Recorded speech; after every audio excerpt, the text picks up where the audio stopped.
the Boris Dirk podcast. I'm sorry, Mac McClung. You're a world-class dunk artist. But I've seen the Harlem Globetrotters at MSG. If you're a white dude with a cool name and a 44-inch vertical, there are jobs out there for you. The NBA slam dunk contest isn't one of them.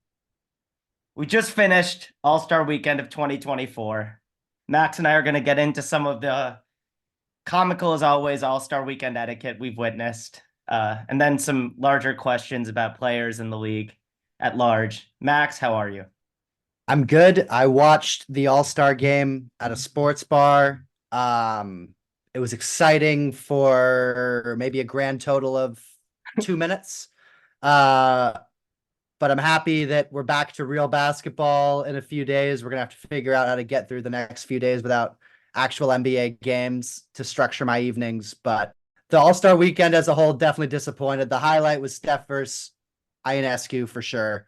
That was the best event of All-Star Saturday night, and definitely nothing on Sunday night topped it. So, I mean, I'm at a point in my All-Star fandom where I don't even know the celebrity game has started. I don't even waste my time trying to convince girls that Justin Bieber, in fact, sucks at basketball. And just because he made one of 17 shots, he put on a show. The skills competition was a mess. Who cares? It's funny. I saw some good Scotty Barnes memes. And then the dunk contest, which I started with. I think we're reaching an inflection point where like enough casual fan friends have texted me like, how about this for a rule? You have to be an NBA player to be in the dunk contest again. Now, the names of guys that I'd want in the dunk contest in 2025. If Jaw's healthy, we need him. Anthony Edwards is healthy and he can dunk lefty for all I care. Just try. Anthony Edwards in one event this weekend. Shaden Sharp injured, but could do things in a dunk contest that we maybe haven't seen since Zach LaVine. And then there's a trio of guys in the Rockets backcourt that maybe don't have Mac McClung's vertical, but at least their names and like interesting young prospects who would be more fun to watch dunk. Amen Thompson, Jalen Green, Cam Whitmore has the most power of that trio. I just want to get back to the days of the Oladipos and the Aaron Gordons and the Zach LaVines and the Nate Robinsons. I'm not asking for the superstars to put their their brands on the line here, but the dunk contest used to be my favorite thing that happened this weekend, and now it's like a G League promo. yeah, I would also love to see a certain 300-pound individual Oh yeah. dunk in the dunk contest, Mr. Williamson. But yeah, the dunk contest was really like, I mean, the best dunker. I mean, I don't know how Jaylen Brown made it to the final because he was one of the four worst dunk contest performances I've seen in the last decade. Jacob Toppin was really good, but no one gives a shit about him dunking a 360 between the legs because no one knows who he is and he didn't throw it down with that much power. We need to bring power back. We need to bring star power back. So I agree. Anthony Edwards, Ja Morant. My dream would be those two, Zion and Shaden Sharp. You get a nice blend of the power and the explosiveness, and then also like the smoothness of Shaden, and then just the freakiness of Ja. But I don't know. I hope Jaylen Brown is a trendsetter with, guys in consideration for the All-Star game actually trying to be in the dunk contest. But it's just been so long since the event was relevant. Like 2016 was the last memorable one between Zach LaVine and Aaron Gordon. I mean, the other memorable one, I guess, was Aaron Gordon being robbed in 2020. But like, I don't know. Does anyone remember one of the Derek Jones dunks? I don't. The last dunk I remember is the Aaron Gordon under the legs from 2016. Yeah. I think if we're sticking with the LED court, which Oh my feels, God. which feels like one more small step toward AI extinguishing our species, we at least need some sort of like futuristic Wonka technology where like CBD pops out of your TV screen because my dad was more nauseous than I've seen him in a while. And this dude's been through cancer treatment. It was it was rough. I don't know. I think normal hardwood was a good thing that we had nailed down for a while. I also saw some buzz today that like the Players Association has spoken and like they're down for fewer of the bells and whistles. We don't we one fewer like C-list music performance and just more basketball. If you want the players to perform, you've got to give them the right schedule to be able to stick to their routines, all that. The other issue is, I mean, the two best players in the Western Conference just are like probably the two players you would pick last in any All-Star draft, and Luka Yeah. Doncic and Nikola Jokic. Like, Yeah. if you just had someone who'd never watched basketball before and you had them turn on this All-Star game Yeah. and you told them that Nikola Jokic was the best player in the NBA, they would they wouldn't understand. Like, it just Yeah. wouldn't compute. Who was Like, that? Yeah, who was that really cute kid with with Marfan syndrome they got from the Make-A-Wish Foundation that everyone is saying is one of the best players in the history of the game? Seriously, what's going on? Yeah. So all that happened. What is real? Is there anything worth taking from this game other than, I mean, Cat really just decided to get his, what was it? 35 shot attempts 50. in, and I think they were Oh really yeah. backloaded. It felt like the fourth quarter was just Cat time, which wasn't so cool because his team was down about 25 for that entire stretch. Is there anyone Yeah, the is there anyone in the game tonight that you would just banish from All-Star Weekend forever? honestly, Jokic, and actually no, Jokic was at least okay. I would banish Luca from All-Star Weekend forever because unless we do a one-on-one tournament, like he was actively Mhm. atrocious. I But was gonna say this. There should be an opt-out. There should be an opt, like, fine. This is too lame for you. You're embarrassed for the people that want to put on a show for the fans because this isn't for the Larry O'Brien trophy. Like, we've got something else for you. And that's got to be like for the Lucas, for the Ants, who truly just can't be bothered. I mean, the only thing maybe to take away from this whole weekend is that Dame can still shoot, so that's good. He Yeah. won the three-point contest, made two half-court shots in the All-Star game, as well as a bevy of threes. I'm looking forward to when Bill Simmons releases his next podcast and maybe tries to dance around the Dame conversation from the weekend. But I mean, if Dame can take any level of confidence from these events this weekend into the rest of the season, because he just hasn't been himself for the Yeah. first 50 games of this year, and if he is anything resembling last year's Damian Lillard, then the Bucks are once again, I think, a real team to be feared because Yeah. Giannis has been otherworldly and their defense has actually been better as of late. So hopefully Dame can take a bit of the confidence from this weekend. But that's really the only thing of consequence that happened as far as I'm concerned. I knew my Anthony Edwards prop bet was in the toilet when he and Kat played hot potato in the first quarter. Ant literally said to us, I'm sorry, I will not be holding on to the ball. I will not be shooting. There's one guy I just want to banish from All-Star ceremonies altogether, including the dunk contest. That's Jaylen Brown. You mentioned his name. He took 23 shots today, and it felt, I mean, at least Cat's team is the one seed in the West. I know they're both the second All-Star on their one seed team. Something about Jaylen Brown's like sort of clunky, dribble pull up or unimpressive layups that he was going back to over and over again tonight made the whole thing a little bit less exciting. But I agree with you on the Dame piece.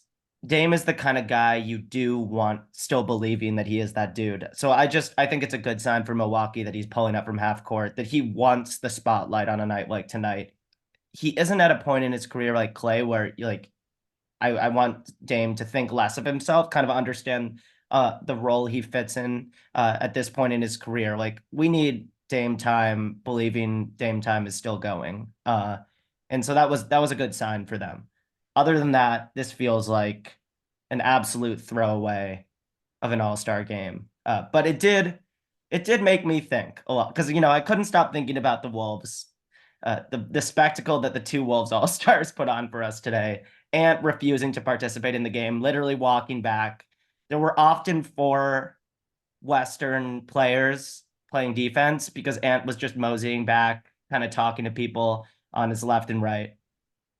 And it led me to a question that I wanted to lead with in our post All-Star conversation, which is who are you actually taking over the Wolves in a 7 game series right now? Because it's become cool to call the Wolves a fraud. I agree. Like I'm not there are a lot of teams I'm taking over the Wolves in a playoff series, but I wanted to know the playoffs started on February 19th. Who are you picking over Minnesota in a series? Okay, let me pull up the West standings right now. Yeah, and let me tell you what the answer that I came to while you look at it. Um, I would take Dallas over the Wolves. I would take the Lakers. I would take the Warriors, and I would take the Suns if somehow they fell to 7 or 8, which looks unlikely. I'm You're talking giving about from the bottom four. Yeah, I'm giving the Wolves some respect. I'm taking the Wolves over Sacramento or New Orleans if somehow that ended up being the matchup. But Dallas, Lakers, Warriors, Suns, I think the one seed is going down in all four of those matchups. I think I would pick New Orleans over Minnesota specifically as a matchup advantage because I've seen all the games that New Orleans has played against Minnesota this year, and for whatever reason, Zion just eats every time against them. Like he's averaging over 30 a game in the 3 games against Minnesota, which is kind of crazy because they have a great interior defense, which would seem to be able to kind of take away what he does best. But I would pick New Orleans over them. I'd pick Phoenix over them. I would probably pick Dallas over them. I would not pick the Kings. I could see the Lakers having trouble against them just because they can match their size. Yeah. And the Warriors, I think it's possible they could spread. That one would be kind of an interesting series because I think they could spread them out. And it's tough because you get into the playoffs and they're the 1 seed, but the West is very tightly bunched together. And so often I'm just going to default to who the best player is. And Minnesota is only going to have all the teams in the top 10 in the West. They're only going to for sure have the best player in the series against, or not even for sure, but like they'd probably have the best player against Sacramento. Like I'd take Ant over Fox. Um, Oh no, you're they not you're not taking Zion over Ant. No, well, the Zion who plays against Minnesota Yeah. is a top 10 player in the NBA. So that's why I like in a vacuum, I take Ant over Zion, but the Zion who's played against Minnesota this year has been incredible. And when their phenomenal beat reporter, John Krasinski, went on Zach Lowe's podcast recently, he brought up the Pelicans as a team that Minnesota should really be a little bit wary of facing in the playoffs Yeah. just because of the way those matchups have gone this year. But yeah, I mean, of those top 4 teams, Denver, Clippers, Thunder, Minnesota, I would say Minnesota would be, in my view, the 4th most likely team to win the West out of that quartet. Right. Okay. Uh, how about a Lakers Warriors play-in? You know, a year ago, those teams met in the conference semifinals, and obviously the Lakers won it 4-2 pretty decisively. Only outscored the Warriors by about 3 points per game. Wasn't a blowout. Teams are mostly the same. We've got the Dinwiddie addition to the mix now, which is interesting. We're going to see what he can give to them. Obviously, Kuminga has become a real piece and kind of what it feels like he got there a year later than we all wanted him to, but he's playing awesome basketball. He's shooting well. Um, do you view that Lakers Warriors series differently this year? And if they're playing in a play-in setting, who do you have your money on? Yeah, I mean, the Lakers have really kind of owned that matchup over the last year plus. I think the Warriors really struggle with the Lakers' collective size between LeBron and AD. And assuming those two are healthy, I would tilt that matchup pretty heavily in favor of the Lakers. I think the Warriors are probably a better team than the Lakers right now. It's just that matchup is really tough for them to contend with the Lakers' size. And um, the Lakers just, they're able to throw enough bodies at Steph while having AD in reserve to just wall off the paint, where the Warriors just haven't really been able to counteract that. Yeah. And yeah, I really like this Warriors team. I think they're poised to go on a bit of a run here in the post All-Star break kind of window. And the Lakers have been on a pretty good run themselves as well as of late. So I think the Warriors really should be aiming to try to get out of a 9-10 game against the Lakers because I think they very likely could lose that and be out of the playoffs entirely. But if they can manage to get matched up against pretty much anyone else, I would like their chances of squeaking their way into the playoffs. It's just that matchup against the Lakers where I think they really struggle with that size that the Yeah. Lakers have. And the magic that the Warriors have been rediscovering with Draymond back at the five and Looney playing fewer minutes than he has in a long time, which has been interesting too. I still favor the Lakers in that Golden State matchup because I think Draymond has real respect for Anthony Davis. And Draymond is really dangerous when he doesn't respect his matchup. He'll find ways to ruin that guy's life. But we've just seen Anthony Davis survive the Draymond show. And I think Anthony Davis is just like part of that clutch family in a way that softens Draymond's edge and makes me think some of his antics are less dangerous to LA. Yeah. So it sounds like of the top four in the East, because I had a question about like first round upset alert. Yeah. Would you consider Minnesota the most likely to be upset in the first round out of those top four? Minnesota, OKC, Clippers, Nuggets. Like on paper, if you just like showed me the ages in the last couple of years of postseason experience, I would say, of course, the Young Thunder are more likely to face a wake up call early in the playoffs. But I gotta go the Wolves because we've seen Rudy Gobert's teams melt down in the playoffs. Ant still hasn't had a real playoff moment, and Cat is up and down. We've seen him. We've seen him. You know, become a real double-edged sword for his teams in games that matter most. I would say Minnesota probably is the most likely to Yeah. get upset in the early going. So if I shift that to the East and the current top four in the East, Boston, Milwaukee, Cleveland, and New York, who would you say is the most likely to be upset in the first round out of that foursome? Probably the Knicks.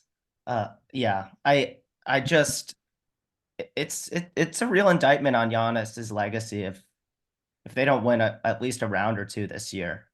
Um, and I have a lot of faith in Cleveland. I like that they're coming off of last year's playoff embarrassment versus you guys, so I think that they're less like they Cleveland is still a huge question mark. There isn't a number of regular season games they can win that will, earn them like real contender status. I think in the eyes of most NBA fans, just Yeah. just because of the way that Knicks series went. I still just think when the going gets tough, Donovan Mitchell has so much more help than Jalen Brunson, whom I like more as the best player on his team. I think that Cavs depth that they've discovered through this crazy period of injuries is going to pay dividends for them. Guys who have just found another bit of confidence, like Okoro, Jared Allen, Sam Merrill becoming a real rotation guy for them. I think at the margins, though, those pieces make the Cavs less susceptible to an upset than New York, who will be scrambling to figure things out when a couple of their most important players get back. But I was going to ask you on that note, uh, because we saw Mitchell Robinson's trainer tweet that his client Meech is Yes. is working to be back for the playoffs. Like that is the expectation. Um, and it got me wondering, how good is this Knicks team with Mitchell Robinson? Like, and try to be realistic here because I know what this question does to you. Yeah, I mean, the first question I think is does he start when he comes back? And that I think largely depends on the matchup, honestly. Like if we're getting let's say we're getting the best version we've seen this year of both Mitchell Robinson and Isaiah Hartenstein. I think it really depends on the matchup. If we're playing against Milwaukee or Cleveland, where they have a defined big man, well, Milwaukee's a little different because Brook spaces to the 3-point line. But I think when we're playing a real team that has an interior presence, Mitch is probably the starter. And I like the way that Hartenstein can help the offense flow off the bench. But if we're playing Boston, Hartenstein's the starter because he can contend with KP's picking and popping in a way that Mitch can't. Yeah. But to your original question, I mean, we saw this team when it was mostly healthy in January, right after the OG trade. They had the best defense in the league. They blew out a healthy Philly team, a healthy Nuggets team, a lot of other teams. They had a great win against Minnesota as well. Like they had some really impressive wins in that period right after they traded for OG. Um, and if you add Mitch into that mix, I mean, the OG, I'm just throwing out a lineup of like OG, Josh Hart, Mitchell Robinson, Julius Randle, like that is such a physically intimidating lineup. And there's so much size and ability to bully with that team that I mean, I think they can be the best defensive team in the league with that lineup of OG and Hart and Robinson, like just all the waves of bodies that they can throw. I mean, how good can the team be? I think they have an Eastern Conference Finals ceiling, probably. Um, if it's tough because they go into a series against Milwaukee. They may have the second best player in the series. They may have the third best player in the series, depending on what version of Dame shows up. That's why I like them a little bit more, honestly. And I've been arguing with my brother and our other Knicks fan friend about the potential matchups against Boston and Milwaukee, just to give you a sense of where Knicks fans' heads are at right now. That's where we're thinking. We're not thinking about first round matchups. We're thinking about, can this team make the conference finals? And I personally think we match up better against Boston because my basically my theory has been the Knicks team is great when they can be the bullies in a series, but when their level of physicality and bullying is matched, then they're not as good. It's the reason I'm more scared of Orlando in a first round series than I am of Indiana, because I think we can bully Indiana in a way that we can't bully Orlando with their size. And I think against Milwaukee, it would be much more difficult to bully a team with that front line of Giannis and Brook Lopez as opposed to Boston, who we've seen get bullied in the past by Miami, by Draymond, Giannis honestly kind of bullied them in that series that went 7 that really should have been a 5-game series when Middleton was out. Boston's by far the most talented team in the East, but I just trust the Knicks' ability a little bit more to kind of have the mental edge against them than I do in some of the other series. But yeah, I mean, if Mitchell Robinson comes back and is fully healthy and we get the version of Julius Randle that we'd been seeing before his shoulder injury, OG Anunoby gets back to the level he was playing at before his elbow injury. I mean, it's probably 1 to 10, the deepest team in the East for sure, maybe the league, them in New Orleans. And then it's just a question of, can they kind of put a stranglehold on teams enough that they can squeak their way to the conference finals, which if Milwaukee keeps stumbling along in the way that they have, I think is quite possible. So February 19th, are you taking the Celtics or the field to get to the finals? This is one of my questions too. And I hate to say it, but I'm taking the Celtics. I I just don't. I don't trust anyone in the East really. As much as I was just talking up the next matchup against the Celtics, um, I think the Celtics would still be pretty heavy favorites in that series. Yeah. And I haven't seen enough from Milwaukee yet, unless Dame gets back to last year's level of Dame, that I would pick anyone in the East over them. I mean, they're a team where they could, like, I'm not wishing injury on anybody, but they could lose Jason Tatum and still win a first round series, maybe even a second round series. Like, Yeah. they're so deep in their 2 to 6 rotation where, I mean, they need Porzingis healthy in the conference finals to make the finals. But if they have their team in the conference finals, I just think that their level of spacing, their level of creation at all 5 positions in their starting lineup, combined with their ability to defend on the perimeter, is just too much to overcome for any team in the East. I think the champion is probably going to come out of the West because that's just going to be a gauntlet, and whoever comes out of that is going to be extremely battle tested. And I'm going to like their star more than I like Jason Tatum in all likelihood. But I think if you're talking Boston or the field, I would take Boston. What do you think? Yeah, I would take the field.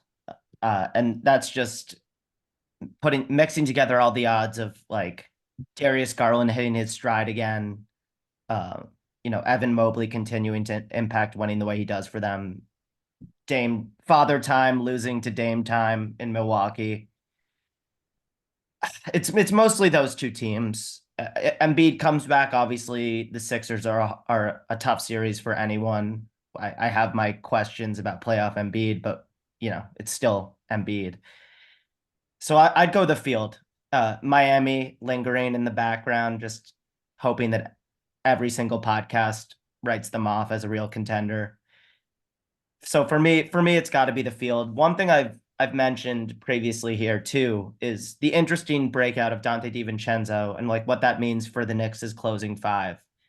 Because against a team like Cleveland in a matchup between New York and Cleveland, a rematch, you can play Jalen Brunson and DiVincenzo across from Darius Garland and Donovan Mitchell. You can play DiVincenzo and Brunson across from Halliburton and whoever they have at the two. You can play those two Knicks guards against Maxey, Melton, Buddy Hield, but you play Boston and they have the bodies to match your physicality and to dominate when you play your smaller, better shooting backcourt. It's no secret that Boston's the worst matchup for every team in the East, but I think particularly for the Knicks, I can envision the Knicks winning 4 out of 7 against anyone else. I'll put it that way. But I still would take the field because I believe so much in Giannis and Dame and this Cavs team. Uh, so yeah. On Um, a on one similar we mentioned Miami, and honestly, the team most on an upset alert in the East in round one is whoever's playing Miami. right. Um, one of my questions was of the play-in teams who still hover around the contender conversation, do like a start bench cut in terms of likelihood to make the conference finals, and I'll give you Miami, Golden State, and the Lakers.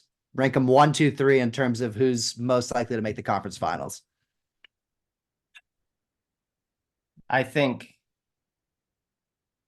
also, Rozier Harrow, that's another backcourt duo the Knicks can play DiVincenzo against. I would Mm-hmm. still put the Zombie Heat number one in that group. And that has a lot to do with just the strength of the West. A follow-up question I had to the Warriors Lakers potential play-in matchup is, do you think either of those teams has the legs to make a real run? And I'm leaning no as of today. I just think there's way too much talent. And I would take the Heat just because Cleveland is vulnerable. No matter how much I like that roster, you draw Miami in round one, like that series is going 6 at least. And we know Miami lives rent free in the minds of Milwaukee's front office. So I'm going to start Miami, bench Lakers, and cut Warriors. I think I'd go the same. Definitely, if we're talking making the conference finals from the play-in in the West, that means your easiest possible path is going Wolves round one, Thunder round two, which are both two really good teams, Yeah. also making the playoffs from the play-in. But most likely you're going to have to play one of Denver or the Clippers in the second round, which is just, I mean, that's a really tall task to have to go through one of those two teams because I think those are probably the two best teams in the league. Um, Yeah. or I mean, those two in Boston are the three best teams in the league, I think, pretty clearly in terms of championship equity. So yeah, I'd go the same order. I think Miami most likely just because they play in the East. And if they knock off a Boston or Milwaukee in the second round, in the first round, their second round matchup's going to be a lot easier and they're going to be playing with a shit ton of confidence. And it means that Jimmy Butler is back to his normal playoff self, which, at this point, I just set my watch to expect Jimmy Butler to turn into a top 7 player in the NBA every April, and it happens every time. Yeah. And this Lakers team reminds me a little bit of like, the Cavs teams from eight or so years ago. that could take their time, get healthy, forfeit a home court advantage seed, and then still come out and demolish the Raptors and make a run. I just don't think that there's a path for that type of team in this Western Conference. There are too many juggernauts at the top there. And as we've said, as so many people have said, like you're taking LeBron and AD to push any team to the brink in a 7 game series. It's the legs you need to win four. So yeah, or in your question was conference finals, but yeah. Okay, how about this? If the season ended tonight, these are the best young studs whose teams miss the play-in. They don't even make the play-in tournament. I got Scotty Barnes, Lowry Markkinen, Cade Cunningham, Alperen Şengün, and Victor Wembanyama. I left Memphis out because of their injuries, and we know that they're a playoff team with John Bain going. And I left LaMelo out because he isn't active enough anymore to be in this conversation. But if I told you one guy from Scotty, Lowry, Cade, Şengün, and Wemby is the best player on a title team before 2030 or in that range, who is that guy for you? I think the answer to that is Wemby by a pretty wide margin. I also had a question about Wemby, which I'm going to ask you after this, but he's just, I mean, when you watch him, he's offensively significantly further ahead of where I thought he would be coming into the league. I scouting him, I assumed and knew that he would be a top flight defender from day one in the NBA. And I mean, I've been tweeting stuff out all year about how he's leading the league in games with 5+ blocks. He had the 10+ block game the other day. But since shifting to center, his efficiency numbers have been really ticking up. His pull-up three-point shooting numbers are actually pretty good, even though his general pull-up numbers are pretty awful. His efficiency around the basket is insane. And just generally, like I thought he'd be like a 18.9 rebound type player. And the fact that he's already, since moving into the starting lineup in 26 minutes a game, averaging something like 20 and 11. And, you extend that out to per 36. He's Kevin O'Connor tweets about this all the time, but it's like 26 points, 12 rebounds, like 4 blocks. It's the numbers he's putting up are insane. And of all those guys you mentioned, he's the one who I'm most sure it will be an MVP level player. And that's just the type of asset that you bet on. So, I really like Cade. I really like Scotty, but Wemby's the guy where I mean, I think he's going to be an all-star next year and in the MVP conversation, or honestly, in like the top 5 conversation in the next 2 to 3 years. Like, I think he's going to be that good that quickly in the way that Luka really exploded on the scene. And he, frankly, is the most impressive rookie we've seen since Luka. So, yeah, and maybe even, well, Luka was a really impressive rookie, but he's on that level. So, yeah, I think it's Wemby. It'll be interesting to see how the Spurs build around him, how many of their young guys they keep between Sohan, Vassell, Keldon Johnson, the different Trey Jones, the different type of pieces they have there. If they make a big move for someone like Trey Young, if he becomes available, but you need that blue chip piece, and Wemby of those guys you mentioned is the one who I'm sure is a blue chip piece. The other ones I hope are, but not as positive. Yeah, I think Lowry is pretty clearly like a second or third guy. Uh, Scotty, we're gonna see he's making like 1.7 threes a game right now, shooting 35%. Like that is the swing skill for him. Cade, it's just hard to evaluate him on a team that has 8 wins this deep into the season. I mentioned his on-off numbers are a little bit worrisome, but who's and I don't know what to make of it just because the Pistons have been such a mess. But I'm still, I still ride for Cade and think that there is a several-time All-Star guy in there on the way. Şengün is definitely in the mix just because of his facilitation talent from the post is only Jokic has been more impressive as a big man passer at this age. I'll leave it at that. yeah, but Wemby doing what he's been doing in year one, surely his ceiling is the highest. Uh, I'm just again, I as a Blazers fan, when a guy is that big, we predict we predict injury hell. So I'm still scared of Wemby's long-term durability. But if you're just betting on one of these guys to carry a team over the hump, you got to put your chips on Wemby. So I'm with you there. So here's a question for you. Going into just next year, when you're making your list of the best bigs in the league, let's say we get to the summer, Wemby's been playing like he's been playing the rest of this year. Going into next year, where would you put Wemby in your list of the best bigs in the NBA? So I assume you'd have, Jokic is one. You'd have Anthony Davis over him, I would assume. Yeah. Bam Yeah, Adebayo.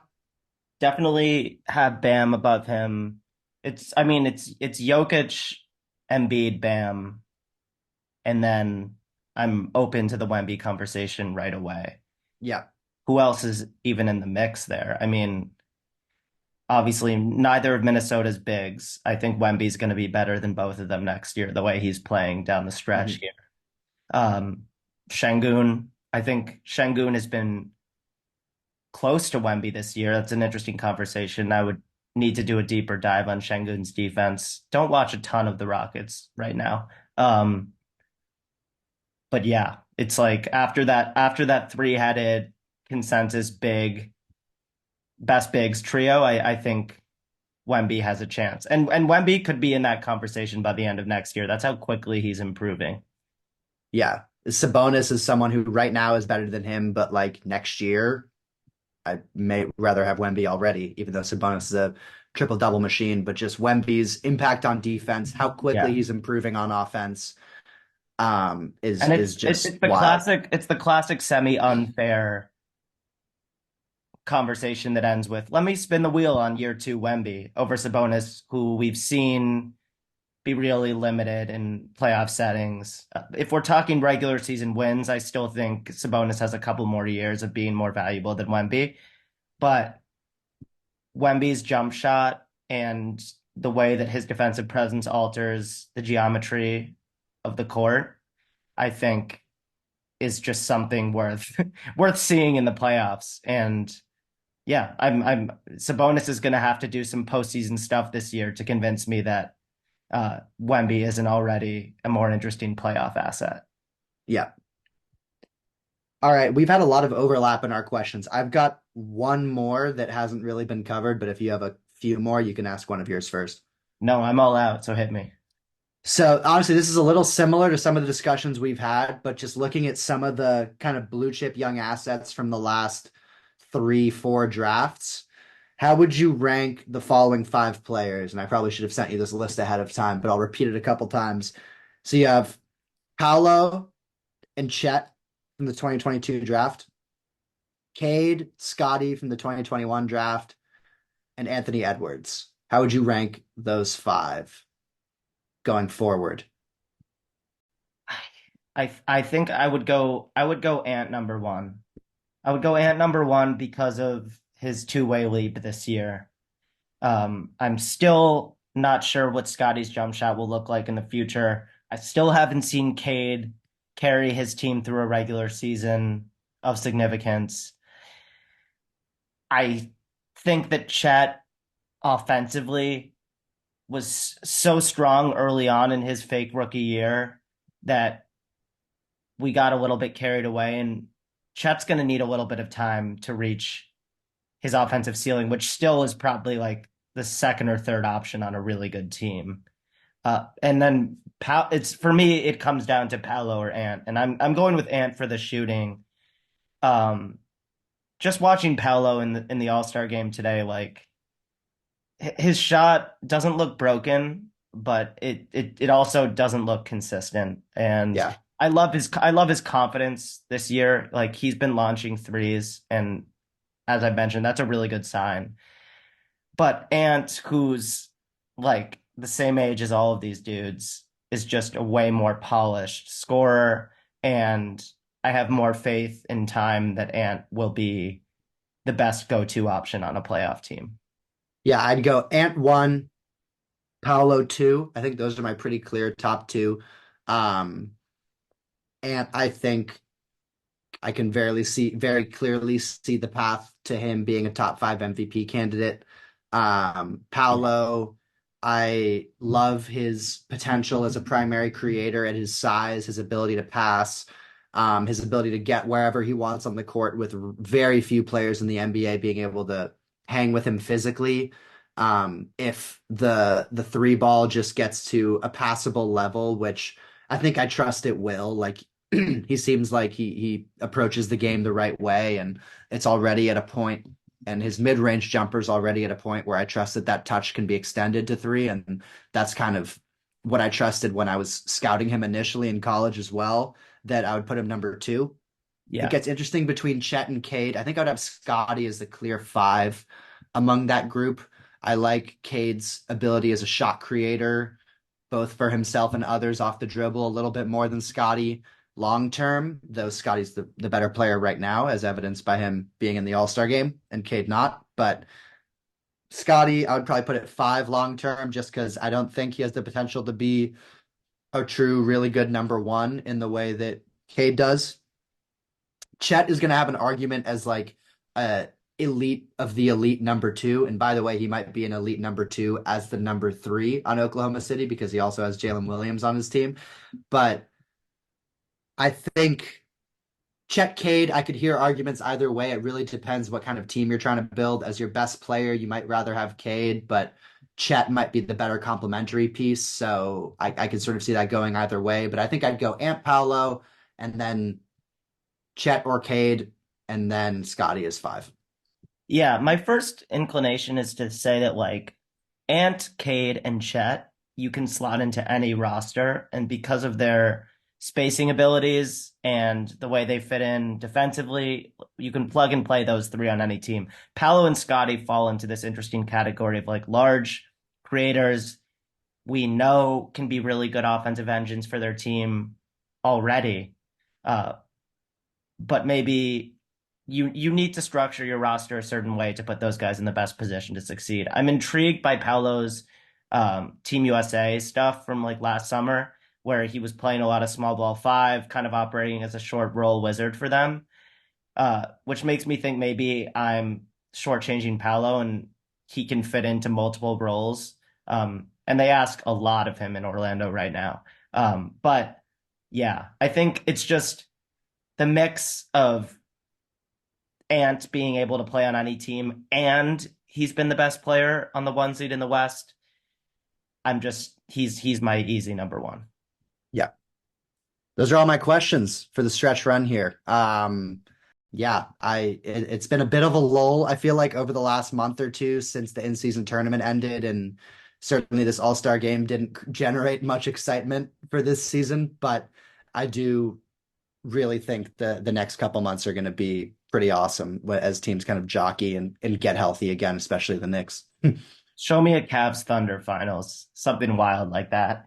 Woo! The last thing I'll say is I didn't really want to bet on SGA in this All-Star game because I think he has another one of those beautiful games that's less tailored to the arcadey All-Star style. But SGA can do some like insane open gym stuff, and he flashed it a little bit just with his length. Obviously doesn't have a crazy vertical, but he threw a ball off the backboard that he finished with one hand. He made a couple deep threes. I have a new view on Ant as an all-star game performer after he had like 2 points last year and seemed disinterested as a late addition. This has been the Borstroke Podcast. Appreciate you listening as always, and we'll be back soon. Peace.